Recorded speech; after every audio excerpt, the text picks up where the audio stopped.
Hey, welcome back once again, Hidden Acres Outdoors. I'm David.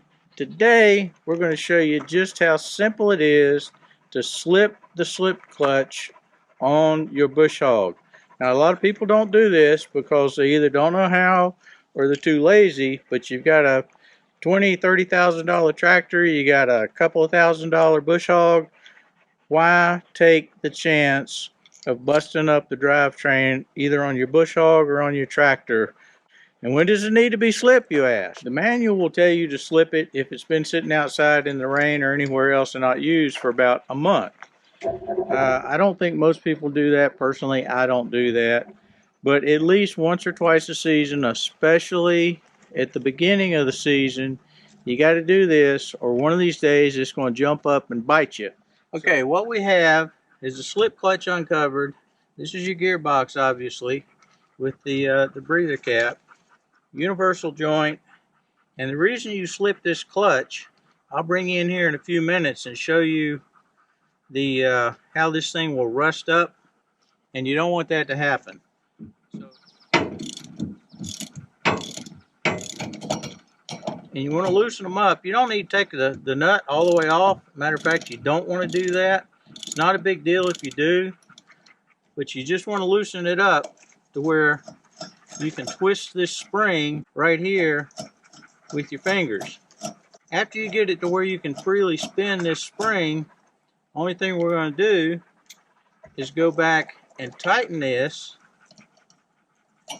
to where this spring is finger tight. You're not going to be able to twist it like that with your fingers. So we'll tighten it down just a little bit that I can barely turn. So that's what you're looking for. So we'll go through and do all 8 of these. Be right back. We're going to take a paint pen, mark across here,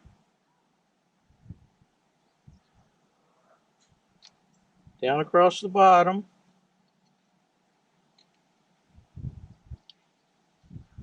and up on this side.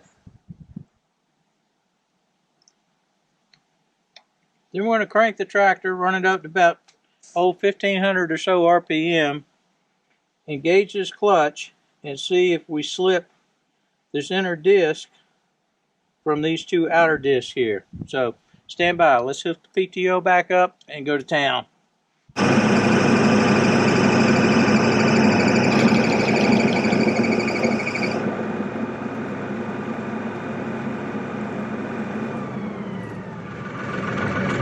Now you can see they were no longer lined up, so we have successfully slipped this thing. So what we're going to go in now and do is tighten these springs down. The Rhino manual calls to tighten these springs down to where you can press them 1/8 of an inch. Now you can eyeball it, you can measure it, you can do whatever you want to, but if you want to measure it, take your tape measure, measure the first bolt, count how many turns you turn the wrench, and just do that to the other 7. You'll be good. Stand by, let's get it done. Now the easiest way to me is to take this, instead of trying to measure the spring, just measure nut to bolt clearance. This appears to be right at, if I hold my head like that, let's line it up that way. This is almost 3 3/4, but just not quite. So we're going to compress this spring about 1/8 of an inch and take another gander, see what it looks like. Okay, we're going to start at the 12 o'clock position. We're going to rotate this thing a 1/4 turn. And we'll measure it again. And lo and behold, wouldn't you know, almost there. Let's do another 1/4 turn. That's what we're looking for right there. So we're going to go about 3/8 of a turn, just shy of twice. I mean, just shy of a full half turn.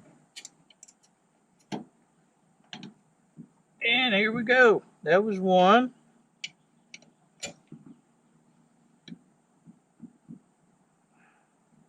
That was what? That was our quarter turn.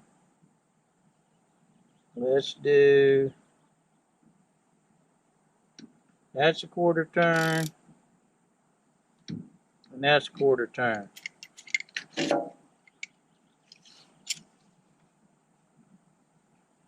So I've got 3 and 6/8 there.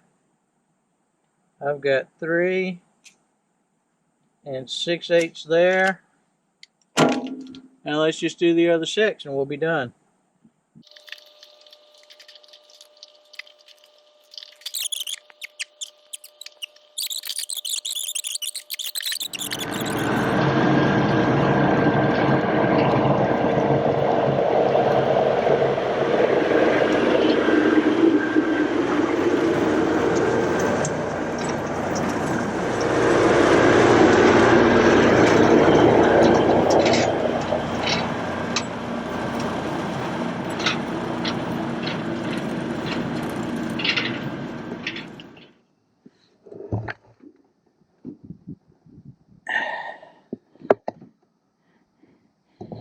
And there you have it. That's all there is to slipping the clutch on one of these things. Be sure to give us a like, subscribe, hit the notifications bell. We'll see you from Hidden Acres Outdoors. Bye.